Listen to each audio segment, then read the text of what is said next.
Excise driver നമുക്കറിയാം exam date ഫെബ്രുവരി 25 category number 386/2025 ആണ്.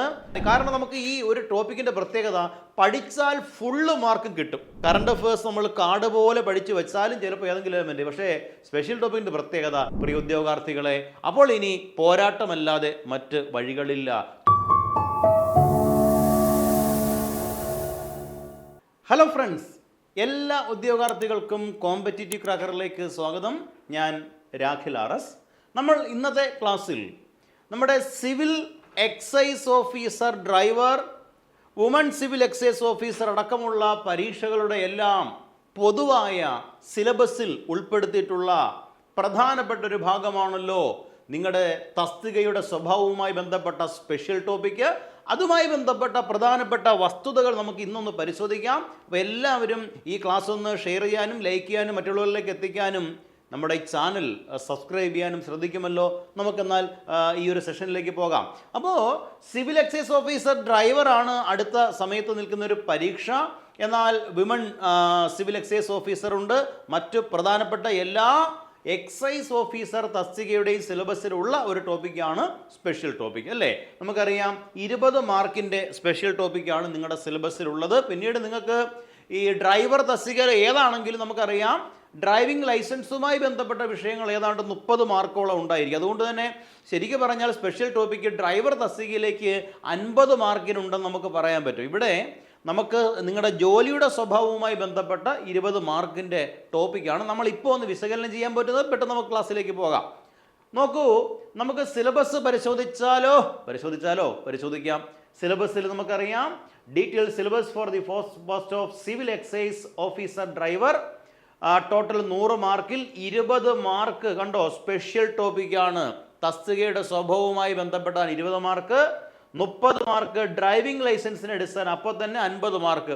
ഒരു പരീക്ഷയുടെ പകുതി മാർക്ക് 2 ടോപ്പിക്കുകളിൽ നിന്നാണ് സിലബസിൽ നിന്ന് മറക്കാതിരിക്കുക. ഇതിൽ 20 മാർക്കിൻ്റെ ഈ ടോപ്പിക്ക് കണ്ടോ, 20 മാർക്കിൻ്റെ ഈ ഒരു ടോപ്പിക്കാണ് നമ്മൾ ഇന്ന് ഫോക്കസ് ചെയ്യാനായിട്ട് പോകുന്നത്. നമുക്ക് ഒന്ന് നോക്കാം ഉദ്യോഗാർത്ഥികളെ. മൊഡ്യൂൾ 1-ൽ 4 മാർക്കിന് ചോദിക്കുന്ന ഒരു ടോപ്പിക്കാണ് അബ്കാരി ആക്ട് 1/1077. അബ്കാരി ആക്ട് 1/1077 എന്നറിയപ്പെട്ട നിയമം. ഈ നിയമത്തിൽ എന്താണ് ജൂറിസ്ഡിക്ഷൻ, ആൾ ദി ഓസ്പെക്ട്സ്, അതുപോലെ അതോറിറ്റീസ്, വിവിധതരം ബ്ലൂവറികൾ, വെയർഹൗസുകൾ മുതലായവയൊക്കെ തന്നെ, ഡിസ്റ്റിലറികളുടെയൊക്കെ ബ്രൂവറികളുടെയൊക്കെ നിർമ്മാണം, അതുമായി ബന്ധപ്പെട്ട കാര്യങ്ങൾ, പ്രധാനപ്പെട്ട ഡെഫിനിഷൻസ്, ടെക്നിക്കൽ ടേംസ് എന്തൊക്കെയാണെന്നുള്ളതാണ്. ഡ്രൈ ഡേയ്സ് ആയിട്ട് ആചരിക്കുന്നത് എന്തൊക്കെയാണ്, എന്താണ് മദ്യം, ലിക്വർ എന്നാൽ എന്ത്, ക്ലാസിഫിക്കേഷൻ ഓഫ് ലിക്വർ, ചാരായം എന്താണ്, ഇന്ത്യൻ നിർമ്മിത വിദേശമദ്യം, വിദേശ നിർമ്മിത വിദേശമദ്യം, കള്ള്, ബിയർ എന്നിങ്ങനെയുള്ള വകഭേദങ്ങൾ, സ്പിരിറ്റ്, ഇവയെല്ലാം എന്താണ് എന്നെല്ലാം നിർവചനങ്ങൾ ആ ഭാഗത്ത് പറയുന്നുണ്ട്. പിന്നെ പ്രധാനപ്പെട്ട സെഷൻസ്, ക്രൈംസ് അല്ലേ, സെഷൻസ് ഓഫ് കോമൺ ക്രൈംസ്, പൊതുവായ കുറ്റകൃത്യങ്ങളായി പറയപ്പെടുന്നവ എന്തെല്ലാം തുടങ്ങിയ കാര്യങ്ങൾ മുതൽ ഇങ്ങോട്ട് responsibilities of officers and public in അബ്കാരി കേസസ് നോക്കുക. പബ്ലിക്കിൻ്റെയും അതുപോലെ ഉദ്യോഗസ്ഥരുടെയും കർത്തവ്യങ്ങളെക്കുറിച്ചുമൊക്കെ പ്രതിപാദിക്കുന്ന ഒരു വിശാലമായ 4 മാർക്കാണ്. നിങ്ങൾക്ക് കൃത്യമായിട്ട് പഠിക്കാൻ പറ്റും. വായിച്ച് മനസ്സിലാക്കി പഠിക്കുക. ഇതിൽ ഇമ്പോർട്ടൻ്റ് ആയ ഭാഗമെന്നറിയപ്പെടുന്നത് നമ്മൾ ഈ പറയപ്പെട്ട സ്ഥിരമായിട്ട് ചോദിച്ച് കാണുന്നൊരു ഭാഗം പ്രധാനപ്പെട്ട സെഷൻസ്, ക്രൈംസ്, കുറ്റകൃത്യങ്ങൾ ഈ നിയമത്തിൽ ചോദിക്കും. അതുപോലെ ഡ്രൈ ഡേ ആയിട്ട് ആചരിക്കുന്ന ദിവസങ്ങൾ എന്തുകൊണ്ടാണ് ഡ്രൈ ഡേയുടെ സങ്കല്പം അല്ലേ. അപ്പോൾ തെങ്ങ്, ഈന്തപ്പന തുടങ്ങിയ പനമരങ്ങളിൽ നിന്ന് എടുക്കുന്ന ഫെർമെൻ്റ് ചെയ്തതോ ഫെർമെൻ്റ് ചെയ്യാത്തതോ ആയ പാനീയങ്ങളാണ് ഡാഷ് നമുക്ക് ചോദിക്കാം. ഇതൊക്കെ ചോദിച്ചതാണ്. എന്താണ് അത്? കള്ളെന്നാണ് എൻ്റെ ഉത്തരം. കള്ള് അല്ലേ, ആണോ അല്ലയോ? അപ്പം നമ്മളത് അതിനെക്കുറിച്ചെല്ലാം വിശദമായിട്ട് പഠിക്കും മൊഡ്യൂൾ 1. ഇനി മൊഡ്യൂൾ 2-ൽ NDPS ആക്കി. ഇത് സാധാരണ യൂണിഫോം തസ്തികയിലേക്കെല്ലാം പൊതുവിൽ CPO, WCPO അടക്കം നിങ്ങൾ പഠിക്കുന്ന ഒരു ടോപ്പിക്കാണ്, നിങ്ങൾക്ക് പരിചിതമുള്ള ഒരു ടോപ്പിക്കാണ്. Narcotics, drugs and psychotropic substances act എന്നാണ് ഈ നിയമത്തിൻ്റെ പൂർണ്ണമായ പേര്. ഇതിൽ പ്രധാനപ്പെട്ട ലഹരി പദാർത്ഥങ്ങൾ എന്തെല്ലാമാണ്, അതിൻ്റെ ജൂറിസ്ഡിക്ഷൻ, കൈവശം വയ്ക്കാവുന്നത്, മിനിമം അളവ്, ഇതെല്ലാം ജാമ്യം കിട്ടാത്ത കുറ്റകൃത്യങ്ങളാണ്, എന്നാൽ സ്മോൾ ക്വാണ്ടിറ്റി ബെയിലബിൾ ആണ് തുടങ്ങിയ കാര്യങ്ങൾ, കൊക്കോ കൃഷി ചെയ്യുന്നതിനെക്കുറിച്ചുള്ള പെർമിഷൻ, NDPS ആക്ടിൽ വധശിക്ഷ വരെ കിട്ടാവുന്ന കുറ്റകൃത്യങ്ങളുണ്ട് തുടങ്ങിയ കാര്യങ്ങളൊക്കെയാണ് പറയുന്നത്. സെക്ഷൻസ് പ്രധാനപ്പെട്ടത് ടൈപ്സ് ഓഫ് ഡ്രഗ്സ് എന്തെല്ലാം തുടങ്ങിയ കാര്യങ്ങൾ, പണിഷ്മെൻറ്റ്, റീഹാബിലിറ്റേഷൻ പുനരധിവാസം, D addition provisions in this act അല്ലേ തുടങ്ങിയ കാര്യങ്ങളൊക്കെ NDPS ഞാൻ പരിചയപ്പെടുത്തേണ്ടതില്ല, 2 മാർക്കാണ്. ഇനി അടുത്ത നമ്മുടെ സ്പെഷ്യൽ ടോപ്പിക്കിൻ്റെ പ്രധാനപ്പെട്ട ഒന്നാണ് module 3 distillery and warehouse rules 1968 ആണ്.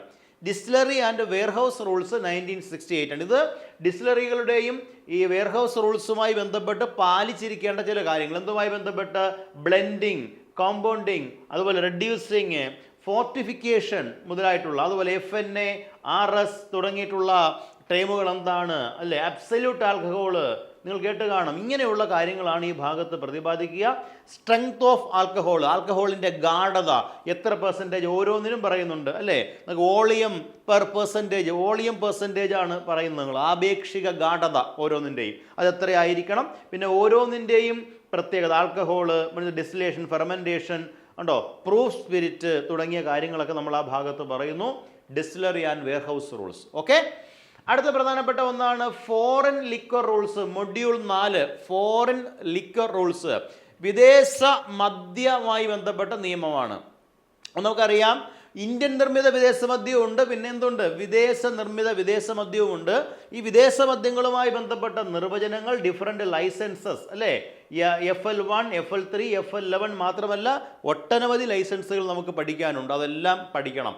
FL1 ലൈസൻസുകൾ നൽകുന്നത് കേരളത്തിലെ beverages corporation manufacturing and marketing ലിമിറ്റഡിന്, അതുപോലെ തന്നെ Kerala civil supplies corporation limited, അതുപോലെ കേരള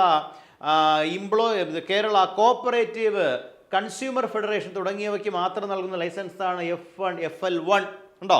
FL3 എന്ന് പറഞ്ഞാൽ ബാറുകൾ, ഹോട്ടലുകൾ അല്ലേ, 3 സ്റ്റാർ ഹോട്ടലുകൾ മുതലായവർക്കൊക്കെ നൽകുന്നതാണ് FL3 എന്നറിയപ്പെടുന്നത്. ഇങ്ങനെയുള്ള ലൈസൻസുകളെ കുറിച്ച് പറയുന്നുണ്ട്. ഓരോന്നിൻ്റെയും പ്രത്യേകത എന്താണ് കണ്ടോ.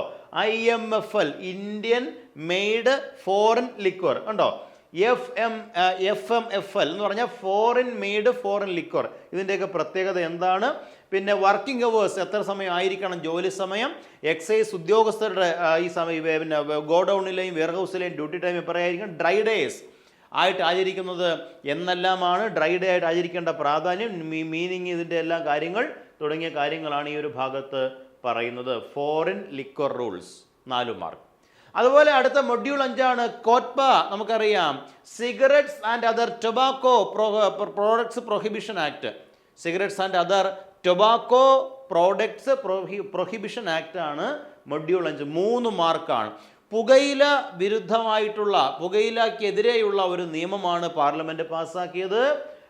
പബ്ലിക് സ്മോക്കിംഗ് അല്ലെ, ബാൻഡ് ടൊബാക്കോ പ്രോഡക്റ്റ്, നിരോധിക്കപ്പെട്ട പുകയില ഉൽപ്പന്നങ്ങൾ ഏതെല്ലാം, sale within 9 yards of education അല്ലേ, വിദ്യാഭ്യാസ സ്ഥാപനങ്ങൾക്ക് എത്ര പരിധിക്ക് ഉള്ളിൽ പുകയില ഉൽപ്പന്നങ്ങൾ വിൽക്കാൻ പാടില്ല.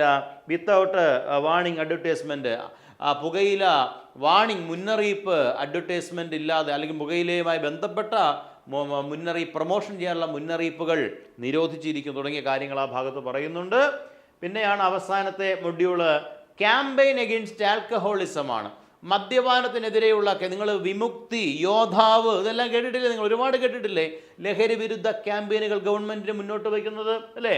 അതിൽ ലിക്കർ കൺസംഷൻ പെർസെൻറ്റേജ്, ഇന്ന് ലഹരി ഉപയോഗത്തിൻ്റെ, അതായത് മദ്യ ഉപയോഗത്തിൻ്റെ പെർസെൻറ്റേജ് എത്രയാണ് തുടങ്ങിയ കാര്യങ്ങൾ, റെഗുലേഷൻ, ക്യാമ്പയിൻ അഗെയിൻസ്റ്റ് ആൽക്കഹോളിസം, വിമുക്തി പ്രോഗ്രാം കണ്ടോ.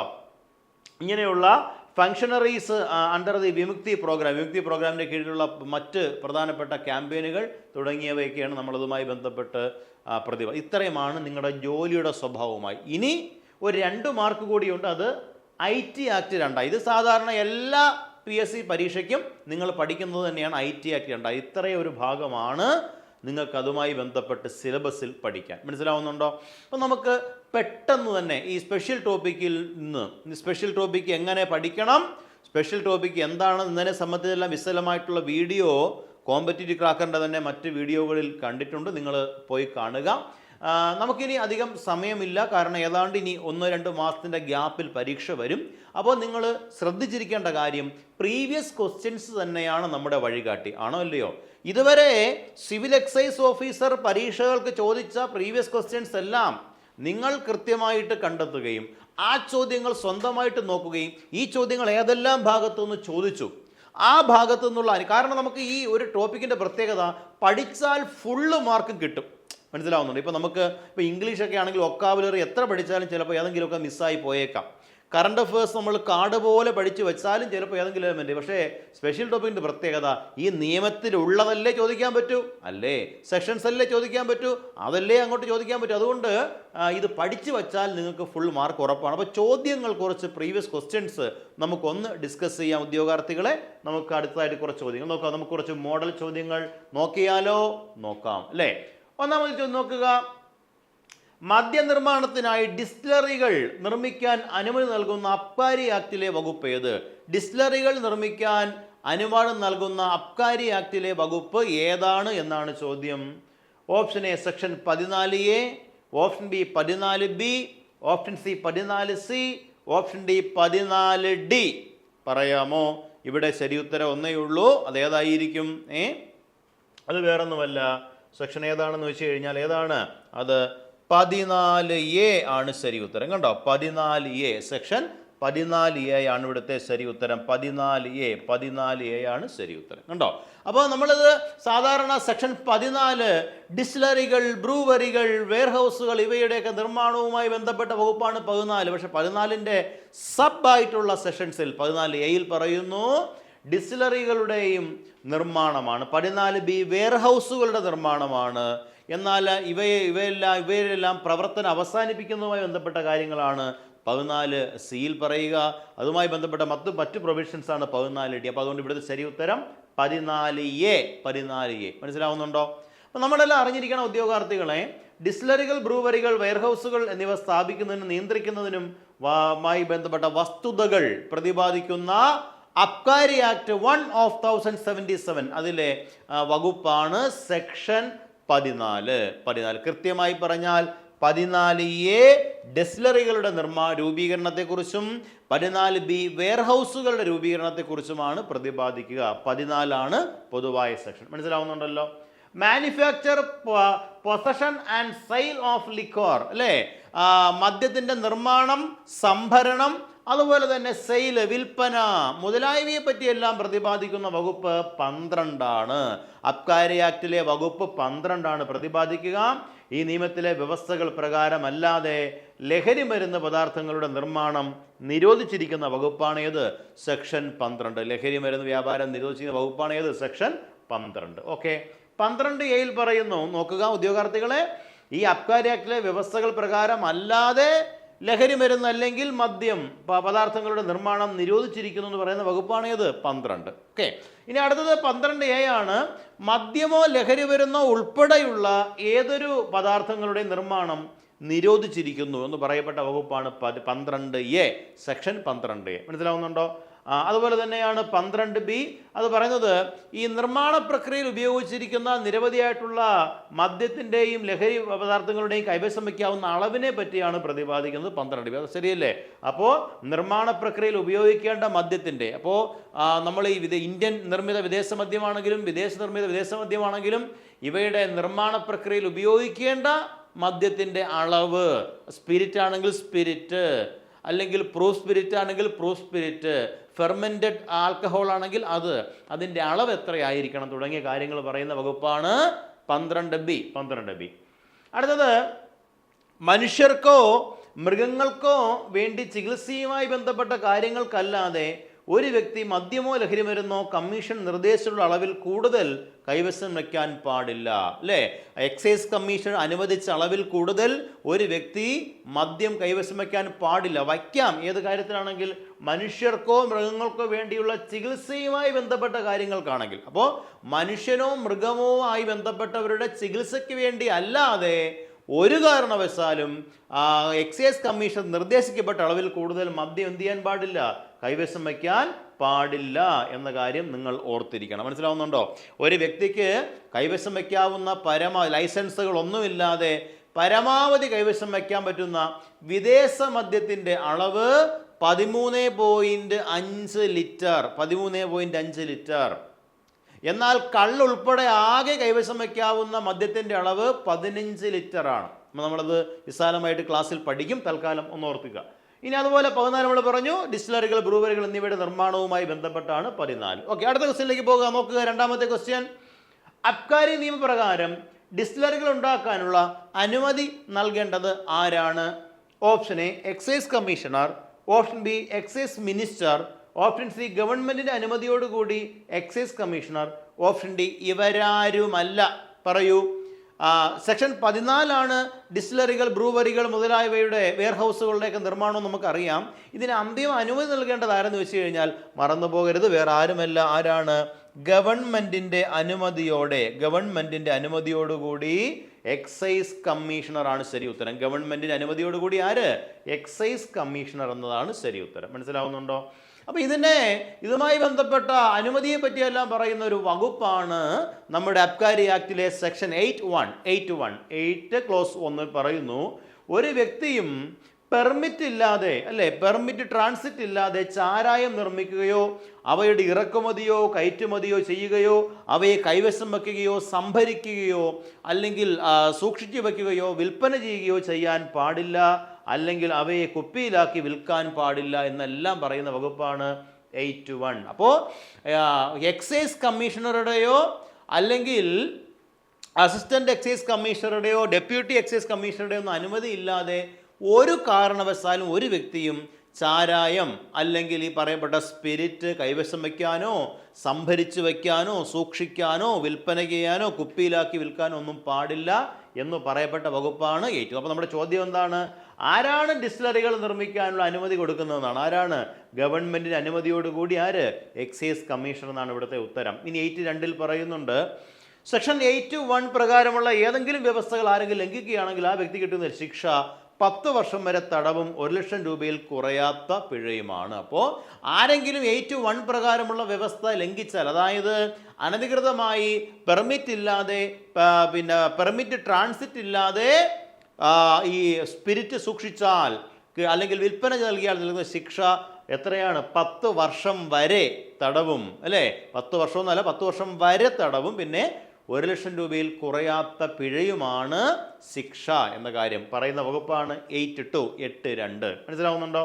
ഇനി അടുത്ത പ്രധാനപ്പെട്ട വകുപ്പാണ് 9. പറയുന്നു, മദ്യമോ ലഹരി മരുന്നോ ഒരു പ്രദേശത്ത് നിന്ന് മറ്റൊരു പ്രദേശത്തെ കൊണ്ടുപോകണം, അങ്ങനെ കൊണ്ടുപോകുന്നു, കടത്തുമ്പോൾ അത് നിരോധിക്കുന്ന നിയമങ്ങൾ ഗവൺമെൻറ് വിജ്ഞാപനം വഴി പുറപ്പെടുവിക്കേണ്ടതാണെന്ന് പറയുന്ന വകുപ്പാണ് 9. അല്ലേ? ഒരു സ്ഥലത്തു നിന്ന് മറ്റൊരു സ്ഥലത്തേക്ക് മദ്യം കൊണ്ടുപോകുന്നത് നിരോധിച്ചു കൊണ്ടുള്ള നിയമങ്ങൾ ഗവൺമെൻറ്റുകൾ പാസ്സാക്കണം. വല്ല മദ്യമോ ലഹരി മരുന്നോ ഒരു പ്രദേശത്തു നിന്ന് മറ്റൊരു പ്രദേശത്തേക്ക് കടത്തുന്നത് നിരോധിക്കുന്ന നിയമങ്ങൾ ഗവൺമെൻറ് വിജ്ഞാപനം വഴി പുറപ്പെടുവിക്കേണ്ടതാണെന്ന് പറയുന്ന വകുപ്പാണ് സെക്ഷൻ 9. ഉണ്ടോ? സെക്ഷൻ 10 പറയുന്നത് മദ്യം അല്ലെങ്കിൽ ലഹരി പദാർത്ഥങ്ങൾ, ലഹരി മരുന്നുകളുടെ കടത്തൽ അനുവദിക്കപ്പെട്ടിട്ടുള്ള സന്ദർഭങ്ങൾ പ്രതിപാദിക്കുന്നത് ആക്ടിലെ വകുപ്പാണ് സെക്ഷൻ 10. അല്ലേ?